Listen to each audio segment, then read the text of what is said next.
Assalamualaikum warahmatullahi taala wabarakatuh. Kita awali pertemuan kita pada tengah hari ini dengan kitab Al-Fatihah. A'udzu billahi minasy syaithanir rajim. Bismillahirrahmanirrahim. Alhamdulillahi rabbil alamin. Arrahmanir rahim. Maliki yaumiddin. Iyyaka na'budu wa iyyaka nasta'in. اهدنا الصراط المستقيم صراط الذين أنعمت عليهم غير المغضوب عليهم ولا الضالين آمين. إن الحمد لله نحمده ونستعينه ونستغفره ونتوب إليه ونعوذ بالله من شرور أنفسنا ومن سيئات أعمالنا من يهد الله فهو المهتد ومن يضلل فلن تجد له وليا مرشدا. أشهد أن لا إله إلا الله وحده لا شريك له وأشهد أن محمدا عبده ورسوله. اللهم صل على سيدنا محمد وعلى آله وأصحابه أجمعين أما بعد. رب اشرح لي صدري ويسر لي أمري واحلل عقدة من لساني يفقه قولي آمين يا رب العالمين. وقال الله تعالى في القرآن العظيم: أعوذ بالله من الشيطان الرجيم ومن الناس من يشري نفسه ابتغاء مرضات الله والله رؤوف بالعباد. Dan di antara manusia ada di kalangan mereka itu yang mengorbankan dirinya semata-mata untuk mendapatkan keridaan Allah Subhanahu wa taala. Dan Allah Maha Penyantun kepada para hamba-Nya. Surah Al-Baqarah ayat 207. عن أنس بن مالك رضي الله عنه عن النبي صلى الله عليه وسلم قال: ثلاث من كن فيه وجد بهن حلاوة الإيمان من كان الله ورسوله أحب إليه مما سواهما وأن يحب المرأة لا يحبه إلا لله وأن يكره أن يعود في الكفر كما يكره أن يقذف في النار. Dari Anas bin Malik bin Nabi SAW, baginda SAW bersabda, tiga perkara sekiranya terdapat pada diri seseorang, maka ia akan merasai kemanisan iman. Iaitu bila mana dia menjadikan Allah Subhanahu wa taala dan Rasul lebih dicintai. Dan juga bila mana dia berjumpa seseorang, dia mencintai seseorang, dia tidak mencintai melainkan kerana Allah Subhanahu wa taala. Dan dia benci kembali kepada kekufuran selepas Allah menyelamatkan dia, seperti mana bencinya ia jika dilemparkan ke dalam api neraka. Hadis Sahih Bukhari. Yang dihormati, terima kasih diucapkan kepada Al-Fadil Tuan Haji kita, Tuan Fadil, daripada Kementerian Surau Kementerian Kerja Raya. Sebenarnya dihormati tuan-tuan dan puan-puan yang dengan Allah Subhanahu wa taala, yang mana didoakan sentiasa berada dalam rahmat Allah dan doakan semoga sentiasa ditakdirkan dengan takdir yang baik-baik. Alhamdulillah. Alhamdulillah, bersyukur kita kepada Allah Subhanahu wa taala atas limpah kurnianya. Allah masih lagi memberi kita keizinan di samping kita menunggu untuk menunaikan salat fardu zuhur secara berjamaah. Di samping itu dan di samping juga itu kita mencari menunaikan kewajipan kita yang mana untuk menunaikan tanggungjawab kita. Di samping itu jugalah kita bertazkiyatun nas, menyucikan jiwa kita. Dengan kita mengisi firman Allah Subhanahu wa taala juga sabda junjungan Nabi Muhammad sallallahu alaihi wasallam. Jadi saya harapkan mudah-mudahan tuan-tuan, kakak, abang-abang, kakak-kakak yang berada pada hari ini berada dalam sihat sejahtera. Saya kira ini adalah pertama kali datang ke tempat sinilah. Jadi kita harapkan mudah-mudahan pertemuan ini diberkati oleh Allah Subhanahu wa taala. Jadi bila melihat wajah tuan-tuan dan puan-puan pada hari ini, saya teringat firman Allah Subhanahu wa taala yang mana Allah memberi jaminan, Allah bagi janji kepada kita, yang mana dan tatkala kita merasa lelah di dalam kehidupan ini adalah lebih elok, bahkan sememangnya diwajarnya kita merenung kembali firman Allah Subhanahu wa taala, yang mana banyak ayat-ayat Allah yang mana memberikan kita kegembiraan, memberikan kita, menaikkan lagi semangat kita untuk meneruskan kehidupan ini, iaitu janji Allah kepada orang beriman yang berbunyi a'udzubillahi minasyaitonirrajim dalam surah Al-Maidah ayat ke-9. Wa'adallahu alladhina amanu wa 'amilus salihati lahum maghfiratun wa ajrun 'azim. Shadaqallahul 'azim. Janji Allah ataupun jaminan Allah kepada orang beriman yang sentiasa melakukan amalan saleh untuk mereka keampunan dan ganjaran yang besar. Jadi dan itulah dirahsia sebenarnya kenapa para sahabat bertukus lumus melakukan setiap jua apa pekerjaan mereka lakukan itu, yang mana mereka tidak pernah merasa lelah. Sebab apa?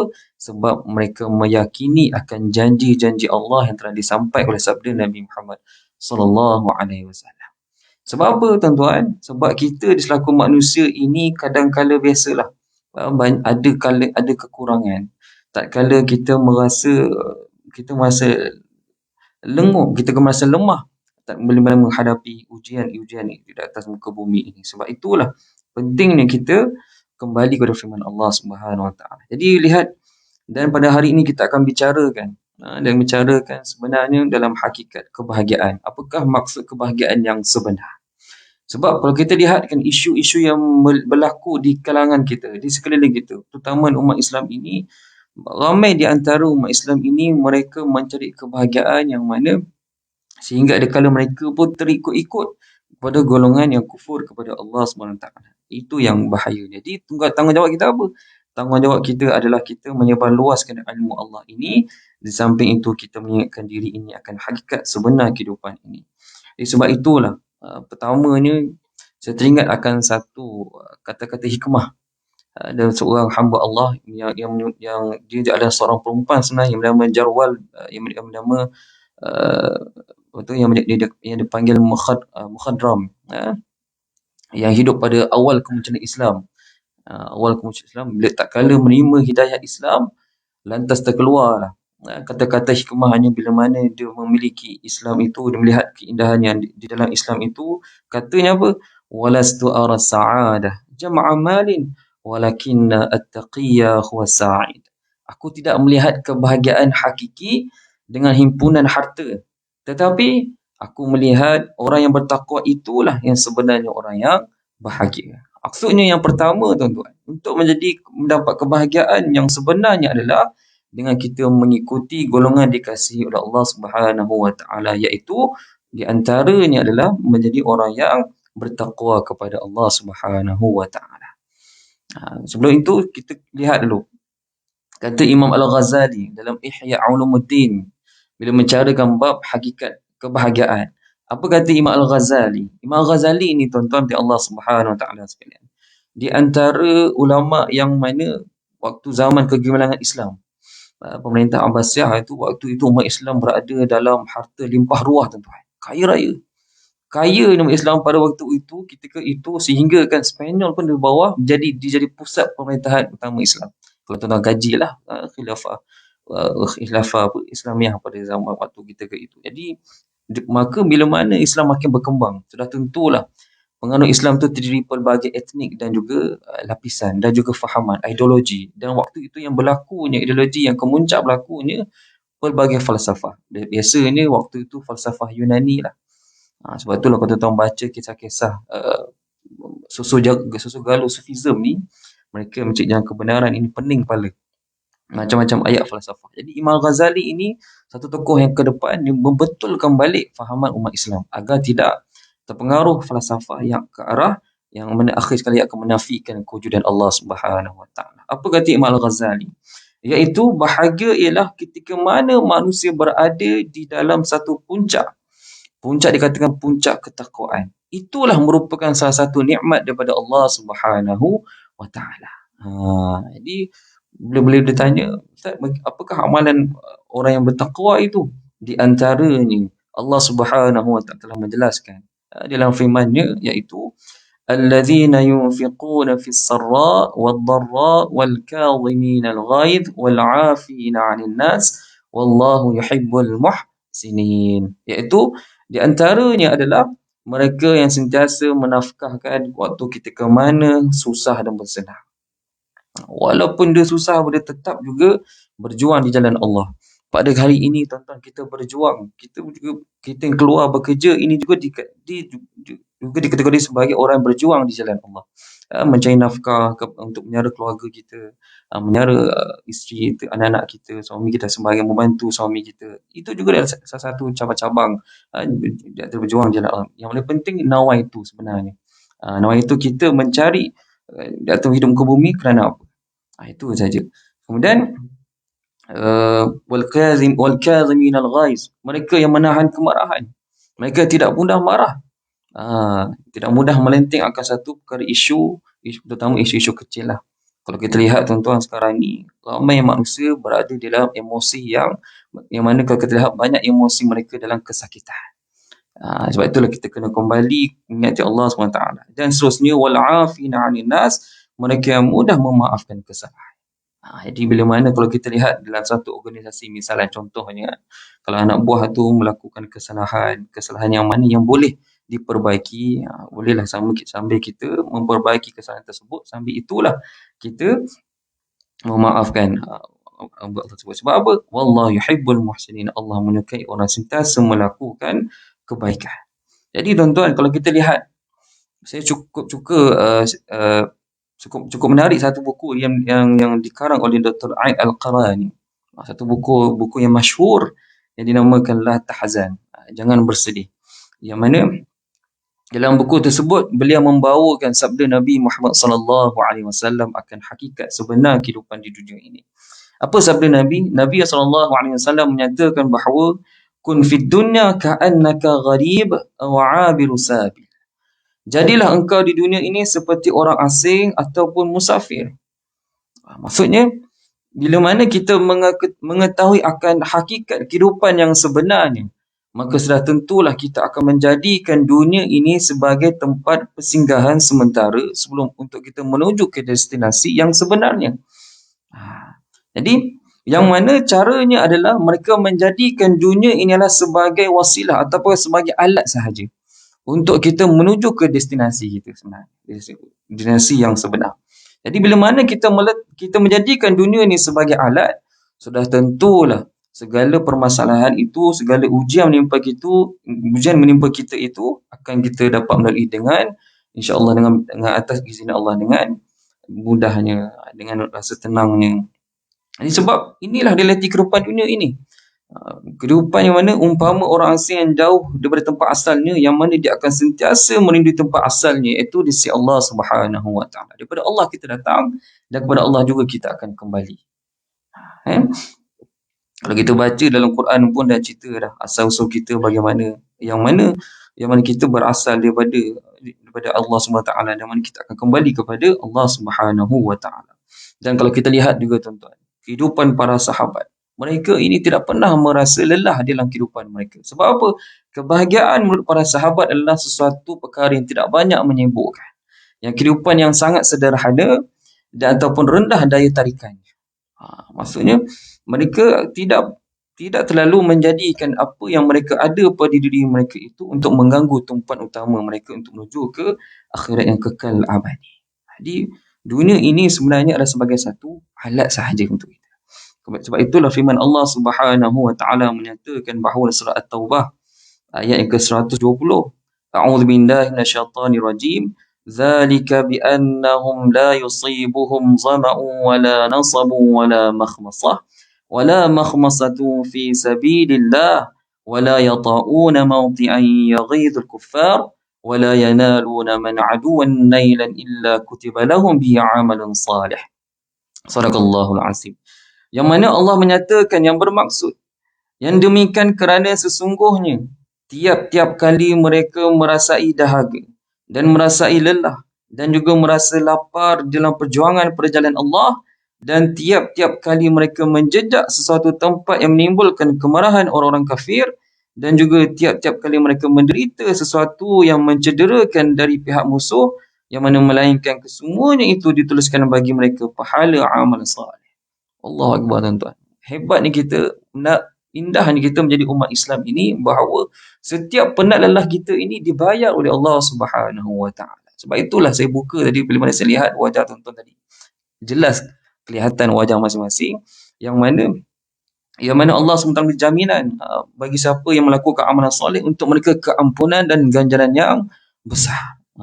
Jadi syarat untuk mencapai kejayaan adalah bila mana kita sentiasa memohon keampunan kepada Allah Subhanahu wa taala. Jadi yang dikatakan bila mana kita mendapat kebahagiaan itu, barulah hati kita akan merasa tenang, barulah jiwa kita akan merasa lapang dan sebagainya. Sebab itulah satu lagi Allah mengingatkan kepada kita dalam surah Taha misalnya. Ayat 131. A'udzu billahi minasyaitonir rajim. ولا تمدن عينيك إلى ما متعنا به أزواجا منهم زهرة الحياة الدنيا لنفتنهم فيه. صدق الله العظيم. Dan janganlah engkau menunjukkan pandangan kedua matamu dengan keinginan kepada apa yang telah kami berikan kepada beberapa golongan dari mereka yang kafir itu menikmatinya, yang merupakan keindahan kehidupan dunia ini, untuk kami menguji mereka padanya sedang limpah kurnia Tuhanmu di akhirat lebih baik dan juga lebih kekal. Maksudnya Allah SWT mengingatkan kita, walaupun tapi Ustaz ada golongan tu dia tak solat Ustaz, dia tak bayar zakat apa semua tu, mereka tenang aja. Allah dah ingat awal-awal lagi tuan-tuan. Sebenarnya apa yang mereka kecapi itu adalah sebagai satu ujian kepada mereka sebenarnya. Kalau kita lihat tuan-tuan, salah satu tokoh yang agung merupakan kekasih agung kita. Siapa? Nabi Muhammad sallallahu alaihi wasallam. Nabi Muhammad sallallahu alaihi wasallam yang mendapat kedudukan yang begitu istimewa sehingga dikatakan Habibullah. Kekasih Allah tuan-tuan. Kekasih Allah ni nak cerita ni kalau minta apa saja pasti Allah akan tunaikan. Tetapi Nabi juga diuji oleh Allah Subhanahu Wa Taala. Sebab apa? Dan di samping itu Nabi nak tunjukkan kepada kita bahawa tujuan sebenar kita hidup atas muka bumi untuk apa sebenarnya. Jadi sebab itulah Allah Subhanahu Wa Taala dalam surah Asy-Syarh ataupun Alam Nashrah itu, wa wada'na anka wizrak allazi anqadha dhahrak, dan kami telah meringankan daripadamu bebanmu, yakni menyerahkan Islam, yang memberati tanggunganmu dengan memberikan pelbagai kemudahan dalam melaksanakannya. Jadi maksudnya bila mana kita melakukan kebaikan kerana Allah Subhanahu Wa Taala, sebab itu sudah tentulah kita akan memikirkan ganjaran yang lebih besar. Sebab ini diberi jaminan oleh Allah SWT. Yang mana Allah menyata dalam surah An-Nisa ayat 113. Wa kana fadlullahi alaika azima. Dan adalah kurniaan Allah yang dilimpahkannya kepadamu amatlah besar.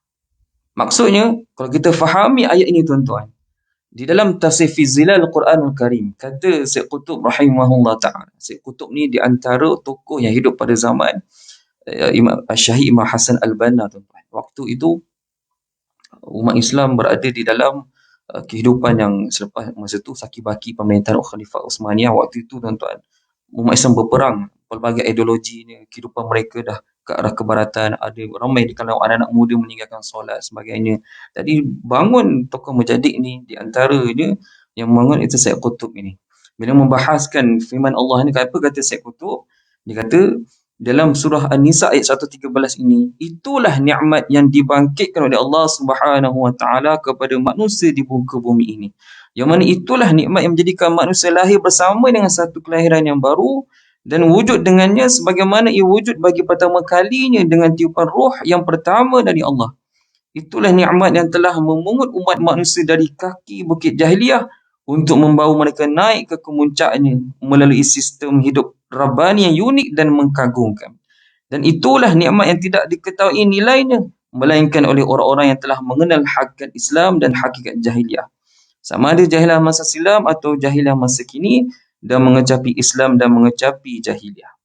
Jadinya hidup kita ini akan sentiasa diuji oleh Allah Subhanahu Wa Taala. Tapi yang paling penting, walau apa pun ujian, kita kena kenang kembali waktu kita mula-mula, yang mana Allah bagi kita izin hidup pun dah dikatakan satu-satu nikmat daripada Allah Subhanahu Wa Taala. Sebab dan seterusnya yang kedua ni tuan-tuan, untuk dapat hakikat kebahagiaan sebenarnya, Nabi SAW telah memberikan kita nasihat yang begitu mendalam sekali. Tanda kasih Nabi kepada kita selaku umat akhir zaman. Sebab apa? Kita lah umat akhir zaman yang tidak pernah melihat Nabi, tidak pernah bersolat berjemaah bersama Nabi. Tapi kita juga di antara umat yang mana sentiasa dirindui oleh Nabi SAW.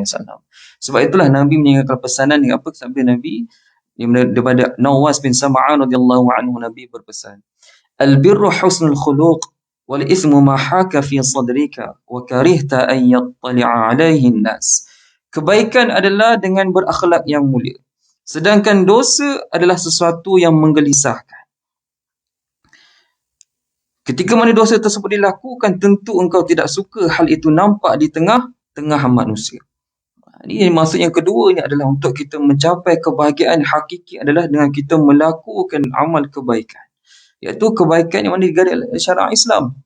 Dalam hadis lain juga Nabi juga menyatakan bahawa al-birru matma'annat ilaihi nafsu wal ithmu ma haka fil nafsi wa taraddada fis sadri. Kebaikan ialah apa yang membuatkan jiwamu tenang, manakala dosa adalah yang membuatkan jiwamu gelisah dan ragu-ragu di hatimu. Jadi nak ceritanya adalah orang yang sentiasa melakukan kebaikan akan sentiasa berada dalam keadaan tenang. Manakala orang yang bersentiasa melakukan dosa, melakukan perkara yang mendatangkan kemurkaan oleh Allah, akan selalu dirundung oleh rasa curiga terhadap semua perkara, terhadap semua peristiwa atas perkara yang terjadi. Yang mana hal ini juga Allah jelas dalam surah Munafiqun, bagi mereka yang sentiasa melakukan dosa serta melakukan perkara dilarang oleh Allah, yahsabuna kulla sayhatin alaihim. Mereka kerana merasai bersalah sentiasa dalam keadaan cemas sehingga menyangka tiap-tiap jeritan atau riuh rendah yang mereka dengar adalah untuk membahayakan mereka. Jadi tuan-tuan di Allah SWT sekalian, maksud yang lain hadis Nabi ini adalah dengan yang dikatakan maksud berakhlak baik, iaitu misalnya kita jujur di dalam bermuamalah, kita adil di dalam menghukum, kita bersungguh-sungguh di dalam melakukan kebaikan. Kebaikan ni banyak tuan-tuan. Antara yang paling dekat sekali adalah kita melakukan kebaikan dengan ahli keluarga kita. Misalnya kalau kita mempunyai ibu dan ayah, mereka lah paling utama, paling dekat yang boleh kita lakukan kebaikan. Sebab hal ini jelas juga bila mana dia tanya sahabat Nabi, satu hadis masyhur yang biasa kita dengar, bila seorang sahabat Nabi dia tanya kepada Nabi, "Ya Rasulullah, kepada siapakah yang sepatut aku lakukan kebaikan?" Apa jawab Nabi? Nabi SAW menjawab kepada ibumu. Kemudian dia tanya, siapa lagi ya Rasulullah? Kepada ibumu. Kemudian siapa lagi ya Rasulullah? Kepada bapamu. Kemudian siapa lagi ya Rasulullah? Kemudian kepada yang paling dekat dan yang seterusnya. Itulah yang boleh kita lakukan. Maksudnya kepada ahli keluarga kita. Suami melakukan kebaikan kepada isteri. Isteri melakukan kebaikan kepada suami. Begitu juga dengan anak-anak dan sebagainya.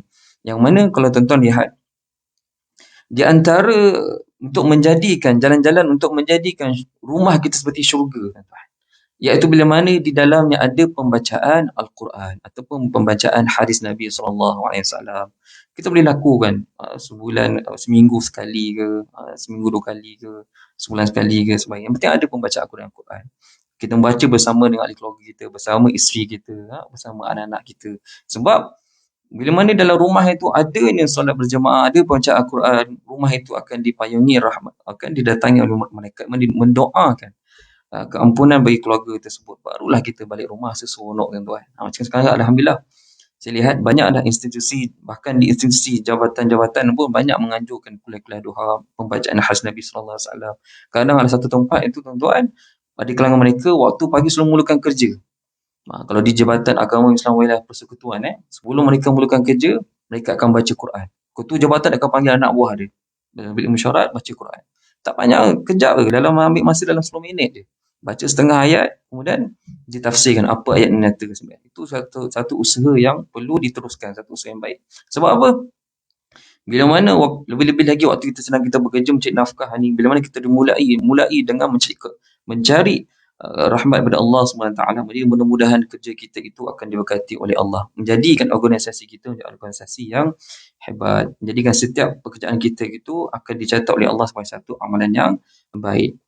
Itu dia tuan-tuan. Jadi jalan lain bagi mereka ingin mendapat kebahagiaan yang hakiki adalah dengan sentiasa melakukan kebaikan dan menjauhi segala keburukan agar diri ini diliputi oleh rasa aman dan tentera.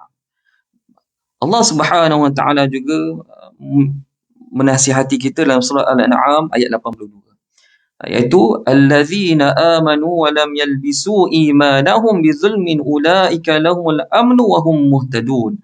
Orang-orang yang beriman dan tidak mencampur adukkan iman mereka dengan kezaliman, yakni syirik, mereka itulah orang-orang yang mendapat keamanan dan mereka lah orang-orang yang mendapat hidayah, petunjuk. Jadi maksudnya itulah dia tuan-tuan.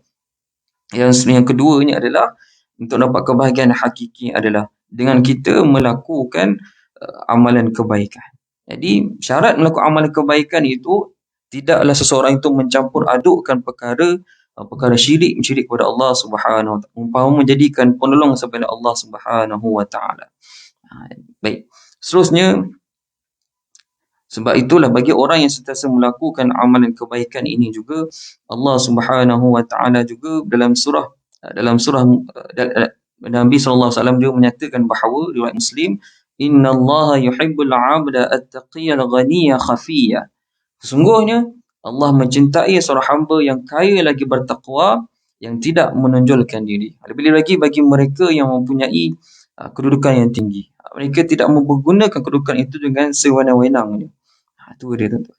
Ada satu kisah yang tuan-tuan dalam buku Siyatul Qulub, karangan Dr. Ain Al-Qarni, menyatakan bahawa satu kisah yang masyhur untuk renungan kita bersama sebenarnya. Ada satu pada zaman pemerintahan Khalifah Al-Ma'mum, dia ada seorang anak yang nama Putera Ali, tuan-tuan. Satu hari Putera Ali ini termenung di luar kamarnya itu. Hari-hari termenung di hadapan luar bangunannya itu ada pasar raya lah, ibarat macam pasar lah tuan-tuan. Satu hari tuan-tuan, tak kala dia termenung di luar jendela, dia terlihat akan seorang hamba Allah ini. Hamba Allah ini yang ulang-alik daripada satu gerai ke satu gerai.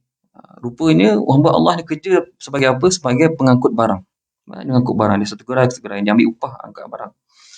Kemudian bila tiba waktu duha, dia akan berhenti sebentar, dia akan solat, kemudian dia lakukan solat sunat duha, kemudian di akhir ini solat itu dia pun mengangkat tangan dan doa kepada Allah dengan penuh tangisan.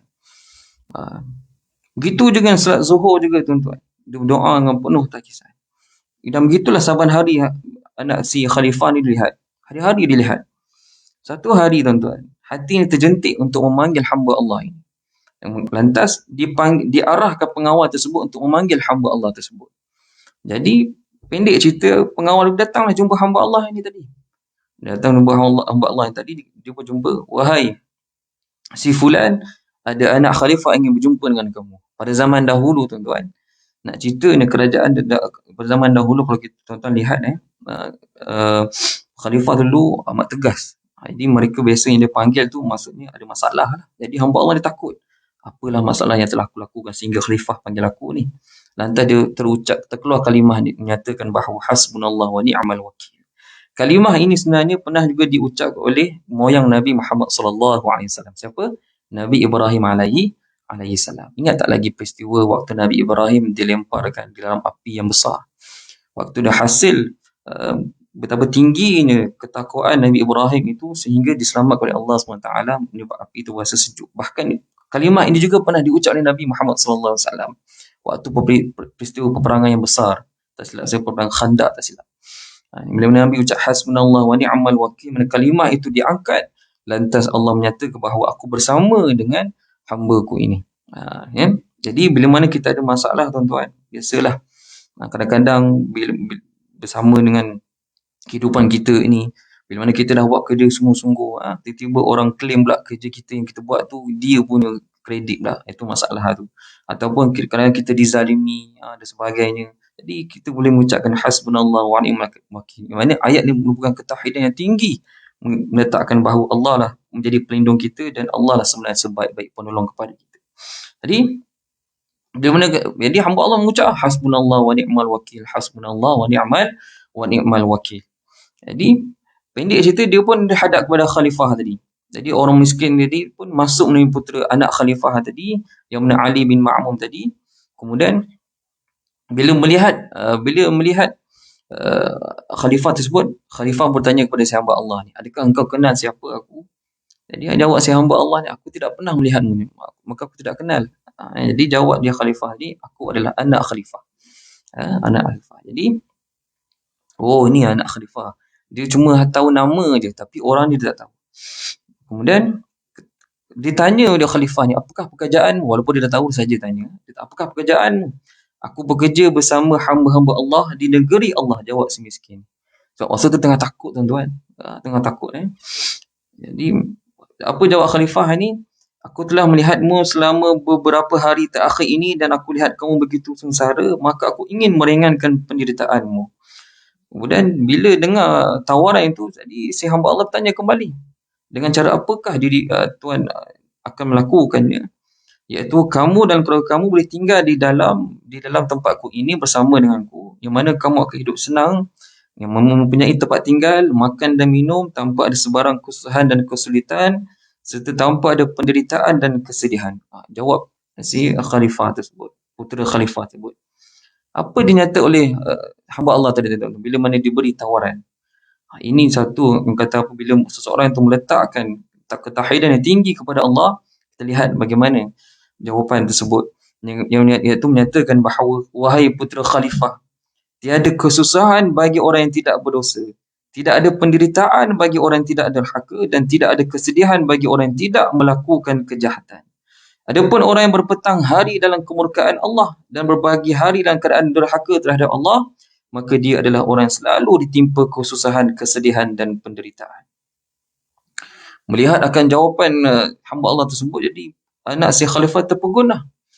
Jadi putra khalifah pun dia pun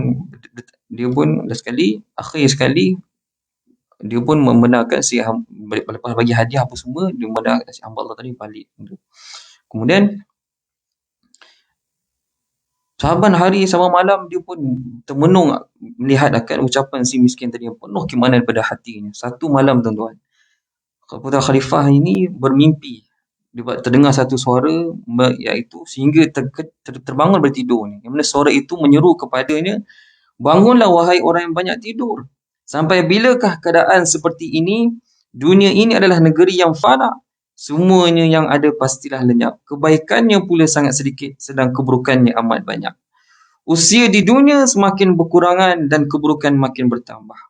Oleh kerana itu, perbanyakkanlah membuat amal, kerana perjalanan yang akan ditempuh sangatlah jauh. Bila mana habis saja seruan suara tersebut, anak si khalifah bangun tentu, terjaga.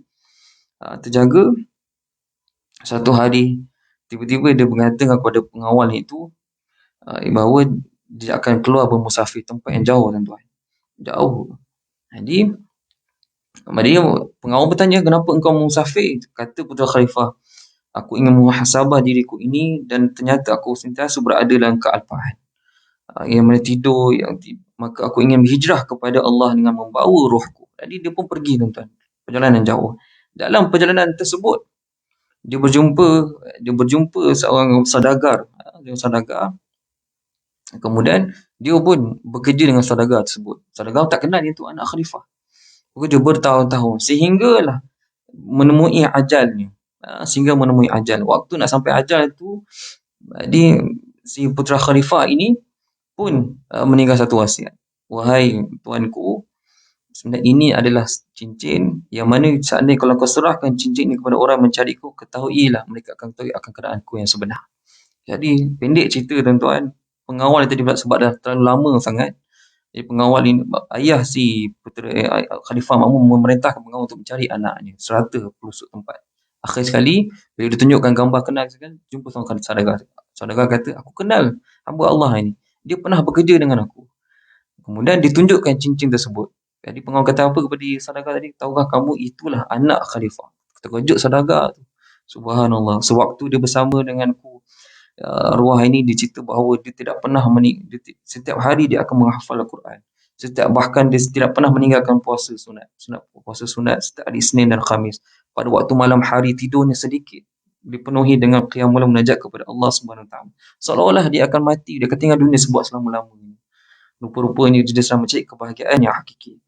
Sebab itulah. Jadi bila mana kita meyakini firman Allah Subhanahu Wa Taala, bila mana kita mendengar kisah tersebut dalam surah Al-An'am ayat 125. Jadi benarlah firman Allah ini, di mana Allah menyatakan bahawa faman yuridillahu an yahdiyahu yashrah sadrahu lil Islam. Maka sesiapa yang Allah kehendaki untuk memberi hidayah petunjuk kepadanya, nescaya ia melapangkan dadanya, membuka hatinya untuk menerima Islam.